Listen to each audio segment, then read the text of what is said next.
Hola amigos, hola amigas, welcome, bienvenido, croeso salam, welcome to the channel, y'all, Cheshni Action Mash. Today we are back with the Gtech. It has been 2 weeks since I broke it. Yes, I did actually break it, it was my fault, and I'll explain what happened. So when I was cleaning it, I didn't remove the battery. So when I sprayed the machine and was cleaning it, and I accidentally touched the on-off button twice, there was still some fluid in there and I ended up shorting out the battery. So that's what happened. I shorted the battery. So I went online, went onto eBay, picked up a new old battery, this one here, which was about £35. It's a little bit scratched and whatever. It's still got its protective layer on, which really needs to come off. There we go. And yeah, now it's working absolutely fine. So I'm going to do a demonstration of it today, but I wanted to warn you that if you do clean these things, please remove the battery. Don't do what I did and shorted out the battery. So I'm going to have to give it a clean out, and I'm going to use Harry today. If you're wondering what that noise is in the background, it's a deranged tortoise scratching to come out. Hello. But then as soon as you go near him, or you touch him or whatever, he goes all quiet again. Hello. Hello, Mr. Tortoise. Hello. He's such a cutie pie. Can you hear him breathing? Ooh, he's going to bite the camera. Can be a bit nippy, can't you, Mr. Tortoise? But you do it like a scratch. You're quiet now, aren't you? Huh? You're quiet now that I'm patting you. Anyway, that's enough tortoise for one day. Okay, so before I give this a demonstration, I'm going to give it a clean out. And just for security measures, I'm going to remove the battery anyway. Let's pull this out. Still nice and clean on the still nice and clean on the inside after my clean of it. And yeah, there's a few things on the brush roll, but it's all right. So that gets used daily. So let's give it a clean out.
Okay, so even after vacuuming it out, it's still dirty. I wish there was an easier way where I could do that. It's annoying that I can't properly clean it. Right, let's put the inner tube back in. Close that up. Close up the other end. Yeah, that's in its place. Now let's put it back. Okay, so we're starting now with a nice clean Gtech. So let's run it around and see what we can pick up. Okay, let's go.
Okay, so that was just a quick whip around, and it didn't do too bad at all. It did some nice carpet lines.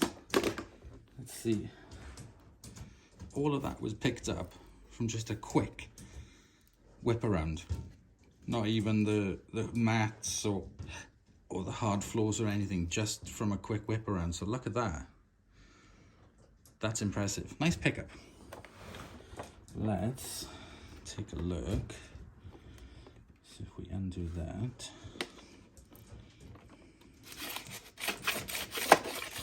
Push out. Clean the shroud.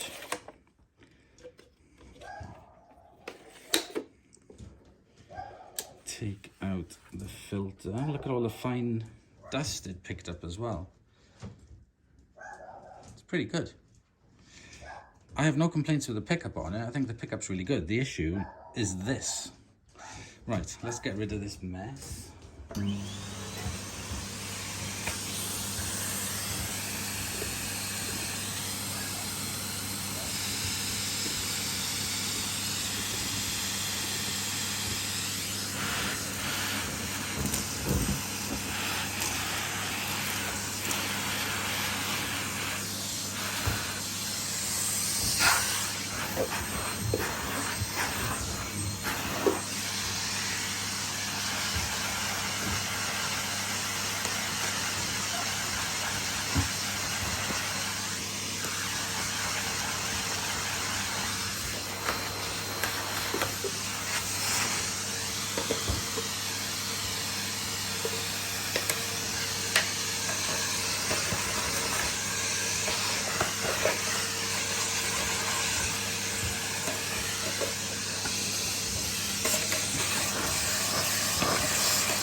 So there we go, guys. That is the Gtech now repaired with the replacement battery, and using Harry then to clean them out is a heck of a lot less mess than trying to do it over a bin. So if you've got these and other bagless machines, I can highly get yourself a small Henry, Harry or whatever, a little one, to assist you with the keeping of the maintenance of these types of machines, because it really will make cleaning up a doddle nice and easy. Because you saw there, that wasn't even a big pickup, and that bin was full of dust and fluff, so it picked up a lot. It's got a good pickup on it, but just emptying it into the bin and just tapping out the sponge, it's too messy. You need something like this, anything like a little commercial machine or whatever with a bag, to make it nice and easy for you to keep this clean and performing as it should. So I hope you've enjoyed just this little quick video. Excuse the dog barking and the tortoise trying to escape. And I'll see you for the next episode. Yes, I know you're here. Bye, y'all.